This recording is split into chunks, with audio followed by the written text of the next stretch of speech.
तर जे महाराष्ट्र पब्लिक, आज होता रविवार आणि खूप दिवस झाला आपल्या चॅनलवरती काय ब्लॉग ब्लिक टाकले नाही, त्यामुळं आज होता रविवार.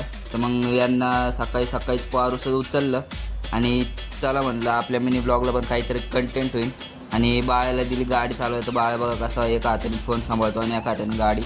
तर या दोघांना घेऊन पोहोचलो कपड्याच्या दुकानामध्ये आणि 2 दुकानं पायाखाली घालून आम्हाला दोन्ही दुकानामध्ये मला एक पण ड्रेस आवडला नाही. त्यामुळं हे दोघं कंटाळून मला म्हणली चला घरी, पण यांना म्हणलं ना आता शेवटचं एक तिसरं दुकान फिरू आपल्या मित्राचं आणि मग तिथनं लगेच घरी जाऊ. तर हे बघा हे आपल्या मित्राच्या दुकानामध्ये आलतो आम्ही कपडे घ्यायला आणि बाळ कसा मिनी ब्लॉगला व्हिडिओ काढतो. तर फायनली इथं आपल्या मित्राच्या दुकानामध्ये आपल्याला एक ड्रेस आवडलाच आणि जे म्हणतो आहे की बघा इथं किती चांगले स्वेटर आहेत. मी तिकडं उगाच 900 रुपयाला घेऊन आलो.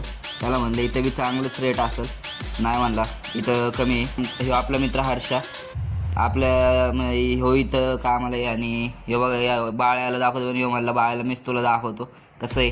तर शेवटी आपण एक ड्रेस घेऊन निघलो आणि त्यानंतर आपल्याला फोटोशूटला पण जायचं होतं. आणि तुम्हाला तर माहिती आहे कपडे काय आपल्याला फिट बसत नाही, म्हणून पॅन्ट फिटिंग करायला आम्ही दोघं बघा इकडे गेलतो. तर जे बघा कसा व्लॉग काढतोय.